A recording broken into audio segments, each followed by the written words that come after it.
Hello. Hello sir, ನಮಸ್ಕಾರ. ನಾವು ಜೆ.ಕೆ Kannada news ನಿಂದ ಮಾತಾಡ್ತಾ ಇರೋದು. ನಮಸ್ಕಾರ, ಹೇಳಿ. ಸರ್, ಈಗಾಗಲೇ ಒಂದು BSSK ಶುಗರ್ ಫ್ಯಾಕ್ಟರಿ 2ನೇ ತಾರೀಕು ಒಂದು ಹರಾಜು ಪ್ರಕ್ರಿಯೆ ಇತ್ತು. ಆ ಹೌದು. ಪ್ರಕ್ರಿಯೆ ಈಗಾಗಲೇ ಸರ್ಕಾರ ಮಧ್ಯಸ್ಥಿಕೆ ವಹಿಸಿ ತಡೆ ಹಿಡಿದಿದೆ. ಅದರಲ್ಲಿ ತಾವು ಸರ್ಕಾರ ಕೂಡ ತಡೆ ಹಿಡಿದಿದೆ ಅಂತ ಹೇಳೋದಕ್ಕಿಂತನೂ ನಾವು ಕೂಡ ಸಹಕಾರ ಸಚಿವರಿಗೆ ಹೋಗಿ ಈ DCC ಬ್ಯಾಂಕಿನ ಹರಾಜು ಪ್ರಕ್ರಿಯೆ ಪ್ರಾರಂಭ ಮಾಡಿದ್ರು. ಅದು ಮಾನ್ಯ ಸೌದಿ ಸಾಹೇಬ್ರಿಗೆ ತಿಳಿಸ್ತಕ್ಕಂತ ಕೆಲಸ ಮಾಡಿದಾಗ ಆಗ್ಲೇ ಅವ್ರು ಹೇಳಿದ್ರು, ನಾನು ಇದಕ್ಕೆ ತಡೆ ಕೊಡ್ತೀನಿ, ತಡೆ ಮಾಡಿಸ್ತೀನಿ ಅಂತ ಹೇಳಿದ್ರು. ಅದ್ರ ಪ್ರಕಾರ ಇವತ್ತು ತಡೆ ಮಾಡಿಸಿದಾರ. ಅವರಿಗೆ ನನ್ನ ಪರವಾಗಿ ಅವರಿಗೆ ಹತ್ತುವರೆಗೆ ಹೋದಂತ ಅಭಿನಂದನೆಗಳು ಸಲ್ಲಿಸ್ತೇನೆ. ಶಾಸಕರು ಕೂಡ ಪತ್ರಿಕೆ ಪ್ರಕಟಣೆ ಮಾಡ್ತಾ ಇದ್ದಾರೆ, ನಾವು ಮಾಡಿದ್ವಿ, ನಾವು ಕೂಡ ಲೆಟರ್ ಕೊಟ್ಟಿದೀವಿ ಅಂತ ಹೇಳಿ. ಇಲ್ಲ, ಅವರು ಯಾವಾಗ್ಲೂ ಪಾಪ ಯಾವಾಗ್ಲೂ ಅದು ಅವ್ರು ಇದು ಮಾಡಿ ಹೋಗ್ತಕ್ಕಂಥದ್ದು ಹಿಟ್ ಅಂಡ್ ರನ್ ಮಾಡ್ತಕ್ಕಂಥ ಕೆಲಸ ಇದೆ. ಅವ್ರು ಸಹಕಾರ ಸಚಿವರಿಗೆ ಭೇಟಿಯಾಗಿದ್ದಾರ? ಪತ್ರಿಕೆಯಲ್ಲಿ ಒಂದು ಕೊಟ್ಟಿರುವಂತ ಮಾಹಿತಿಯನ್ನ ಹೊರ ಹಾಕ್ತಾ ಇದ್ದಾರೆ ಸರ್, ಒಂದು ಮೆಮೊರಲ್ಲಿ. ಅದೇ ಅಲ್ಲಿ ಸಹಕಾರ ಸಚಿವರಿಗೆ ಭೇಟಿಯಾಗಿದ್ದಾರೆ ಏನವರು. ಸಹಕಾರ ಸಚಿವರಿಗೆ ನಾನು ವಿಧಾನಸಭೆ ನಡೆಯುವಾಗ ನಾನು ಚಂದ್ರಶೇಖರ್ ಪಾಟೀಲ್ ಅವರು ನಾವೆಲ್ಲ ಜೊತೆ ಹೋಗಿ ಅಲ್ಲಿ ಸಹಕಾರ ಸಚಿವರ ಜೊತೆಯಲ್ಲಿ ಚರ್ಚೆ ಮಾಡಿ ಅವರು ಪೇಪರ್ದಲ್ಲಿ ಪಬ್ಲಿಷ್ ಮಾಡಿದ್ ಕೂಡ ಸಚಿವರಿಗೆ ತೋರಿಸಿ ನಾವು ಮಾಡಿರ್ತಕ್ಕಂಥದ್ದು. ಹೌದು ಸರ್. ಅಲ್ದೇನೆ ಸರ್, ಈಗ ಇದು ಮಾಡಿದೆಲ್ಲ ಮಾಡಿದ್ ನಾವು ಅಂತ ಒಂದು ಫ್ಯಾಕ್ಟ್ರಿ ಪ್ರಾರಂಭ ಮಾಡಂತ ಹೇಳ್ರಲ್ಲ, ಅವರೇ ಶಾಸಕರು ಇದಾರಲ್ಲ, ಮಾಡ್ಬೇಕು ತಾನೆ. ಹೌದು ಸರ್.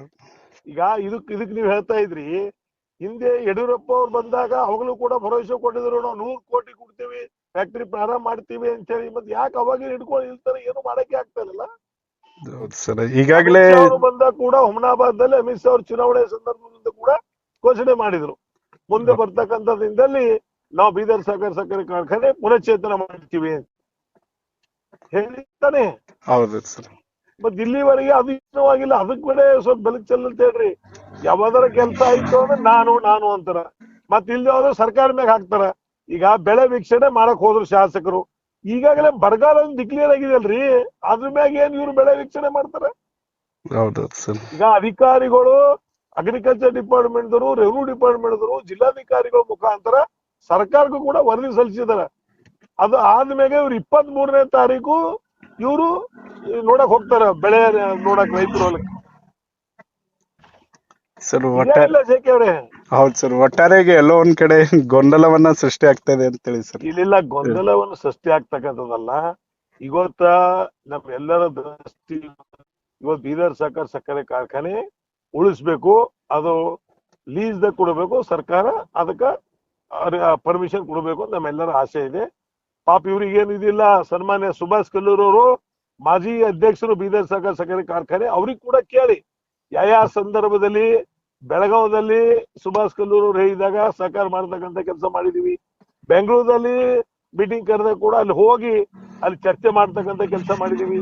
ಅಲ್ಲೆಲ್ಲ ಬಂದಾಗ ಶಾಸಕರು ಬಾಯಿನೇ ಬಿಚ್ಚಿಲ್ಲ ಪಾಪ. ಎಲ್ಲಿ ಮೀಟಿಂಗ್ ದಾಗ ಏನಾದ್ರು ಮಾತಾಡಿದಾರೆ ಏನ್ ಕೇಳಿ ಅವರು. ಯಾಕೆ ಸುಭಾಷ್ ಕಲ್ಲೂರ್ ಇದ್ದಾರಲ್ಲ, ಅವ್ರಿಗೆ ಕೇಳಿ. ಮುಂದೆ ಯಾರಿಗೆ ಲೀಸ್ ದಾಗ ಕೊಡ್ಬೇಕಂತಿದ್ರು ಅವ್ರಿಗೆ ನನ್ನ ಹತ್ರ ಕರ್ಕೊಂಡ್ ಬಂದಾಗ ಕೂಡ ಆ ಲೀಸ್ ತೊಗೊಳದಂತವ್ರಿಗೆ ನಾನು ಸ್ವತಃ ಜಿಲ್ಲಾ ಉಸ್ತುವಾರಿ ಈಶ್ವರ್ ಖಂಡ್ರೆ ಅವರು ಆಫೀಸಿಗೆ ಕರ್ಕೊಂಡು ಹೋಗಿ ಅವ್ರಿಗೆ ಭೇಟಿ ಮಾಡಿಸಿ ಇದು ಹೇಗಾರ ಮಾಡಬೇಕು, ಇದು ಮಾಡಬೇಕು ಅಂತ ನಾನು ಸುಭಾಷ್ ಕಲ್ಲೂರ್ ಅವರು ಹೋಗಿ ಉಸ್ತುವಾರಿ ಸಚಿವರ ಸಮ್ಮುಖದಲ್ಲಿ ಕೂಡ ನಾವು ಅವ್ರಿಗೆ ಕರ್ಕೊಂಡೋಗಿ ಭೇಟಿ ಮಾಡಿಸಿದ್ದೀವಿ. ಸರ್, ಈಗಾಗಲೇ ಹರಾಜು ಪ್ರಕ್ರಿಯೆ ರದ್ದಾಗಿದೆ. ಎಲ್ಲೋ ಒಂದ್ ಕಡೆ ಒಂದು ರೈತರಿಗೆ ಖುಷಿ ವಿಚಾರ, ಬಹಳಷ್ಟು ಹೋರಾಟ ಕೂಡ ಮಾಡ್ತಾ ಇದ್ರು. ಹೇಳ್ತಾ ಇದ್ದೀನಿ, ಇವತ್ತಿನ ದಿನದಲ್ಲಿ ರೈತರಿಗೆ ಎಲ್ಲ ಇಡೀ ಬೀದರ್ ಜಿಲ್ಲೆ ಜನರಿಗೆ ಒಂದು ಸಂತೋಷವಾದಂತ ಸುದ್ದಿ, ಅದು ನಮ್ಮ ಸರ್ಕಾರ. ಇವತ್ತು ನಾವ್ ಹೇಳ್ತಕ್ಕಂಥದ್ದು ಇನ್ನೂ ಒಂದ್ ಹೆಜ್ಜೆ ಮುಂದೆ ಹೋಗಿ ಮುಂದೆ ಬರ್ತಕ್ಕಂಥದ್ದಿಂದಲ್ಲಿ ಇದಕ್ಕೆ ಯಾವ ರೀತಿ ಲೀಸ್ ಕೊಡ್ಬೇಕು, ಲೀಸ್ ಕೊಟ್ರೆ ಏನ್ ಆಗುತ್ತೆ, ಅದೆಲ್ಲನೂ ಕೂಡ ಸಹಕಾರ ಸಚಿವರು ಮತ್ತು ಸಕ್ಕರೆ ಸಚಿವರು ಇವ್ರಿಬ್ರು ಜೊತೆಯಲ್ಲಿ ಮಾತಾಡಿ, ಅದ್ರ ಜೊತೆಯಲ್ಲಿ ಮುಖ್ಯಮಂತ್ರಿಗಳು ಮತ್ತು ನಮ್ಮ ಜಿಲ್ಲಾ ಉಸ್ತುವಾರಿ ಸಚಿವರು ಎಲ್ಲರ ಜೊತೆಯಲ್ಲಿ ಚರ್ಚೆ ಮಾಡಿ ಮುಂದೆ ಬರ್ತಕ್ಕಂಥದ್ರಿಂದಲ್ಲಿ ಈ ಫ್ಯಾಕ್ಟ್ರಿ ಪ್ರಾರಂಭ ಮಾಡ್ಬೇಕು ಅಂತ ನಮ್ಮೆಲ್ಲರ ಒಂದು ದೂರದೃಷ್ಟಿ ಇದೆ.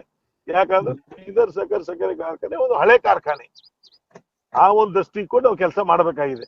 ಈಗ ನಾವು ಮಾಡಿದೀವಿ, ನೀವು ಮಾಡಿದೀವಿ, ಯಾರು ಮಾಡಿದೀವಿ ನೋಡಿ, ಜನ ಬಹಳ ಜಾಗೃತರಾಗಿದ್ದಾರ, ಜನ ಹುಷಾರಾಗಿದ್ದಾರ. ಮತ್ತ ಇದೆಲ್ಲ ನಾ ಮಾಡಿದೀನಿ ಅಂತಾರ, ಮತ್ತ ಕಾರ್ಖಾನೆಗಳು ಕೂಡ ಬಂದ್ ಮಾಡಿಸ್ಬೇಕಾಗಿತ್ತಾರ. ಎಲ್ಲಿ ಪೊಲ್ಯೂಷನ್ ಬಂದು ಕಾರ್ಖಾನೆಗಳೆಲ್ಲ ಕೆಟ್ಟ ಪರಿಸ್ಥಿತಿಗೆ ಹೋಗ್ತಾ ಇದೆ, ಮತ್ತ ಅದು ನಾ ಮಾಡೀನಿ ಅಂತ ಹೇಳ್ತಾ ಇಲ್ಲ ಶಾಸಕರು. ಅದನ್ನು ತಾನೇ ಅವ್ರ ಚುನಾವಣೆ ಸಂದರ್ಭದಲ್ಲಿ ಹೇಳಿದ್ರಲ್ಲ, ಹೇಳಿದ್ರು, ನೀವು ಕೇಳ್ಬೇಕಲ್ಲ ಅವ್ರಿಗೆ ಏನ್ ಬಂದ್ ಆಯ್ತೇನು. ಮತ್ ಮೊನ್ನೆ ಹುಮ್ನಾಬಾದ್ ನಲ್ಲಿ ಎಲ್ಲ ದೊಡ್ಡ ಪ್ರಮಾಣದಲ್ಲಿ ಸ್ಟ್ರೈಕ್ ಆಗ್ತದ, ಶಾಸಕರು ಡಿಲ್ಲಿದಾಗ ಇರ್ತಾರ. ಡಿಲ್ಲಿ ಮುಖ್ಯ ಐತೆ ಇವ್ರಿಗೆ, ಏನ್ ಹುಮ್ನಾಬಾದ್ ಕ್ಷೇತ್ರ ಜನ ಮುಖ್ಯ ಇತ್ತು. ಹೌದೌದು ಸರ್. ಹುಮ್ನಾಬಾದ್ ಜನ ಮುಖ್ಯ ಅಲ್ಲ.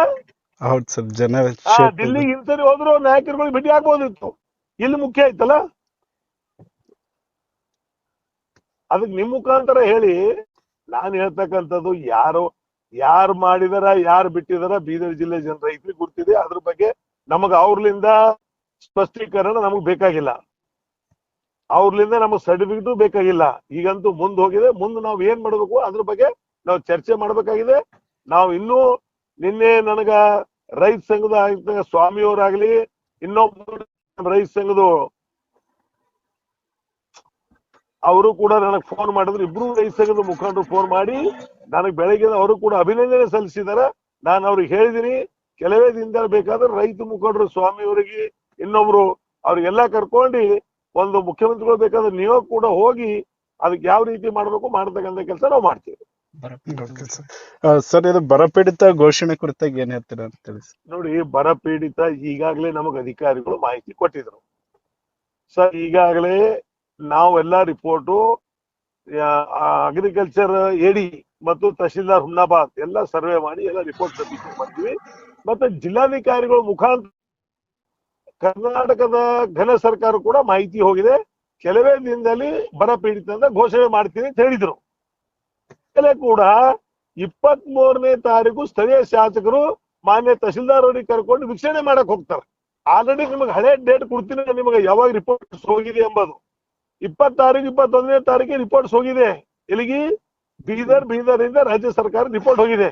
ಇಲ್ಲಿ ಬೀದರ್ ಜಿಲ್ಲೆಯಲ್ಲಿ ಅತಿ ಕಡಿಮೆ ಮಳೆ ಆಗಿರ್ತಕ್ಕಂಥದ್ದು ಇವತ್ತಲ್ಲಿ ಬರ ಘೋಷಣೆ ಆಗ್ತದ ಅಂತ ಗುಣ ಇದೆ. ಅದು ಆದ್ಮೇಲೆ ಶಾಸಕರು ಪಾಪ 23ನೇ ತಾರೀಕು ಹೋಗಿ ತಹಶೀಲ್ದಾರ್ ಅವ್ರಿಗೆ ಹೋಗಿ ಎಲ್ಲೋ ಹೊಲದಾಗ ಹೋಗಿ ಬರ ವೀಕ್ಷಣೆ ಮಾಡ್ತಾರೆ. ಕರೆಕ್ಟ್ ಇಲ್ಲ ಜೆಕೆ?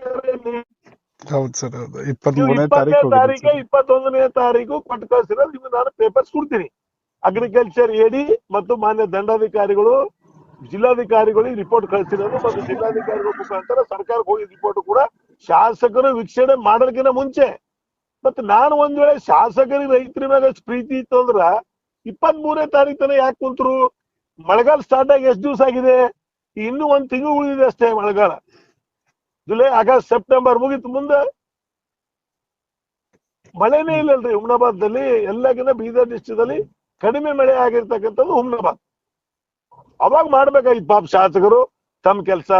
ಹೋಗಿ ಎಲ್ಲೆಲ್ಲೋ ಅಡ್ಡಾಡಿ ಎಲ್ಲೆಲ್ಲಿ ರೈತರು ಕಷ್ಟದಲ್ಲಿ ಇದ್ದಾರ, ರೈತರು ಯಾವ ರೀತಿ ಸಂಕಷ್ಟದಲ್ಲಿ ಇದ್ದಾರ ನೋಡ್ತಕ್ಕಂಥ ಕೆಲಸ ಇತ್ತಲ್ಲ ಅವ್ರದ್ದು. ಎಲ್ಲ ಮುಗಿದ ಮ್ಯಾಗ ಇದು ಹೇಳ್ತಾರಲ್ಲ, ಸುಮ್ನೆ ಮೊಸಳೆ ಕಣ್ಣೀರು ಸೋರಿಸ್ತಕ್ಕಂಥದ್ದು ಬೇಡ. ದಯಮಾಡಿ ತಿಳ್ಕೊಡ್ರಿ ಸರ್. ಮಾಹಿತಿಗಾಗಿ ಧನ್ಯವಾದಗಳು. Thank you.